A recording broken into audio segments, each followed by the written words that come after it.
nation's defence. Shadow Defence Minister Andrew Hastie has just been on his feet in the Parliament. He's applying scrutiny of late, enhanced scrutiny you might say, to Richard Marles and a pile of decisions taken or still to be taken by the Defence Minister. Andrew Hastie is with us now. Welcome back on a hectic afternoon between Parliament and the studio. Why don't we start, Andrew, with the ADF helping Red Sea operations.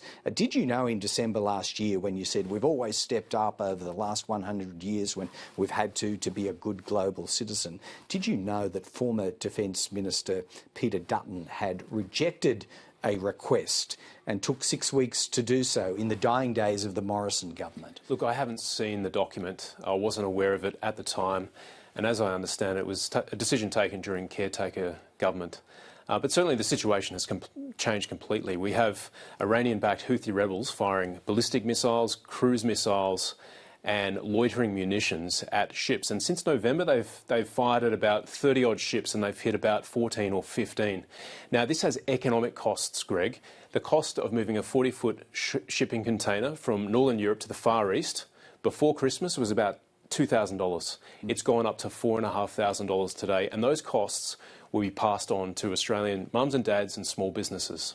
Not to diminish the urgency of what's happening there and the economic cost, the justification for not helping then is still the same one as is being applied by this government now, and that is that the Indo-Pacific is our primary area of strategic responsibility. Defence wrote declining that request directed towards the Morrison government. Given our considerable commitments, both domestic and in the Indo-Pacific, we are not able to increase our current contribution. That would still be the case now, wouldn't you? Well, that was then. They didn't have Iranian-backed Houthi rebels firing missiles at ships. This is a different situation, and I think this is a weak decision by the Albanese government. It's a political decision. Let me make that very clear, because the Chief of Navy last week indicated through comments made in the Daily Telegraph that it wasn't a capability question, it was a decision made by political leadership. Now, the Chief of Navy, I admired his moral courage because he was standing up for the Royal Australian Navy and its readiness. So this is a political decision. We think it's a weak decision, and I think we have a role to play in upholding global trade, shipping lanes and indeed prosperity and peace. All right, well, this might be pursued by your colleagues in Senate estimates this week. There are lots of opportunities there.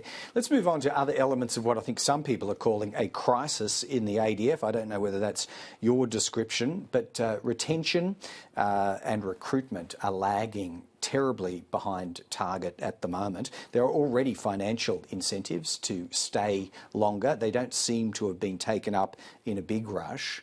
What more should be done? Well, I think, Greg, this is a weak government, and when you signal weakness from the political leadership, our diggers and our sailors and our airmen take notice, and we're at the moment shedding about 11% of people per year from the Defence Force, and we're not on-ramping enough recruits. In fact, we're well below our target of 1,000 people per year.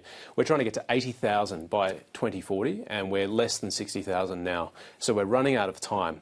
And I think what's fundamentally missing from this government is a message of service, of opportunity and of aspiration. If you go back to 1986, Bob Hawke got in a helicopter and made an ad which was put on TV recruiting for the Ready Reserve. He highlighted the strategic circumstances and he made the call to young Australians to step up. We're not seeing that from Anthony Albanese or Richard Marles. Surely recruitment is more complex in an economic proposition than a slick marketing advertisement or one endorsed by a Prime Minister. You would have to acknowledge that yourself. You would have joined and left for reasons much more complex than your confidence in the government of the day. Of course. It's a tight labour market, no question. But I think people who join the Defence Force don't just do it for economic reasons. They do it because they love their country and they want to serve their country. And when defence is being run down, as it is by this government, it sends a signal to a lot of young Australians out there that maybe they should consider service elsewhere or a job or career elsewhere. So I think it is on the government. Political leadership is really important. It's really important. Otherwise, we wouldn't pay attention so much to the Parliament or what the government of the day is doing. Yeah. What about anything beyond that sort of leadership or vibe, if you like? Would you increase incentive offers? Of course. Remuneration packages, incentives. I think one of the problems is, under this government, because there was no new money in the DSR, they're making cuts to Army and they're moving the Army north. They're shrinking it from 3 brigades to 1 up north. And what does that mean? It means that our recruiting base in the southeast corner, young Australians from Sydney, Melbourne, maybe Adelaide, Tasmania, are having to leave their families, their homes, their communities and go up north. And I think that is not a huge incentive for a lot of Australians who want to serve in the areas they grew up. Yeah, I think that was predicted by some when those announcements were made. Now, I see Jackie Lambie and a few other commentators are now expressing public doubt in the ability of Richard Marles as Defence Minister. You've criticised him, I don't think you've gone that far, but you've criticised him for tardiness in signing off decisions. And maybe even because of tensions with his department. Isn't that actually a good thing, a creative tension between the minister of the day and a department which, let's face it, is routinely criticised for being tardy itself? Well, the coalition believes absolutely in political leadership of the military, and so it's right for the minister to expect high standards from the defence chiefs and also his department. But they're briefing against him in the press, that's the point. And fundamentally they're arguing he's essentially exercising his right to disconnect because there's a stack of paperwork on his desk, he's not taking the decisions and things are slowing up. And I'll make this point as well, Greg, there was no new money in the DSR. No new money, and I think he lost the fight at the Expenditure Review Committee. He lost to Penny Wong, and my view, the coalition view, is that if he can't get the money for defence that it needs in May at the budget, he should resign out of protest, or he should make way for someone who can do the job.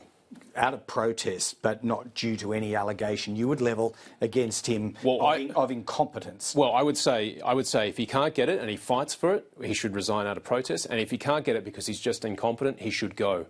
Because what we need is more investment in defence. We're at $52 billion per year. Inflation is eating into purchasing power. We have AUKUS and a number of other projects that need funding, and he hasn't delivered. Well, he's definitely in there having that argument. I think we all know that, and we'll get some understanding of that when the Surface Fleet Review comes out, and that's pretty soon. We've been waiting 5 months, but I just want to make very clear for your viewers, that's the test. New money at the May budget, or he should go. OK, understood, noted. Would it be a bad thing if some of the intended fleet of Arafura-class patrol vessels were never built in favour, perhaps, of an all-new type of vessel? What we care about is delivery on time, and at the moment there are issues with the Arafura OPVs. We want this government to make a decision and get on with delivering capability as quickly as possible, and at the same time building defence industry muscles in this country. We need to revive our industrial base. That requires investment and leadership. We're not seeing it from this government. All right, let's jump back broadly to the Middle East, which is roughly where we started our discussion today. Andrew Hastie, this planned Israeli ground offensive in Rafah, can it be carried out, in your view, while safeguarding the interests and welfare of up to 1 million Palestinians now crammed into southern Gaza? Look, that's a really tough question to answer at this distance, but certainly there have been civilian casualties. But my view on this remains unchanged. It was Hamas which slaughtered more than 1,000 people on October 7th. There are still hostages being held. We saw Israeli commandos blast their way in and rescue 2 only days ago. But this can all end if Hamas just hands the hostages back. And if that happened to Australians, if 1,000 Australians were murdered in cold blood, raped, and hostages were taken, the Australian people would demand our government exercise its right to self-defence and to pursue the rescue of those hostages as best as they can. That argument we hear often, but it doesn't allow a blank cheque. It doesn't allow a blank cheque. And I'm not on the ground, but I get the sense that Israel has given up tactical and operational advantage in order to prevent civilian casualties. Now, war is messy. I know this personally. Civilians, sadly, end up dying in war. But again, Hamas, which is committed to the destruction of Israel, they started this on October 7th. There's a lot of history in the Middle East. I don't pretend to take sides on that, but October 7th was a very clear-cut example of cold-blooded murder. And I think Israel has the right to self-defence and also to recover those hostages. Yeah, well, from the White House to further abroad, there are many people urging a degree of restraint. Let's, as the world... As do I. I want to make that very clear, as do I. But I don't want it to be some sort of moral equivocation on this issue, which I think is really important. Clarity is important. Understood. Well, as the world watches on, we will too. Andrew Hastie, always appreciate it. Thanks, Greg.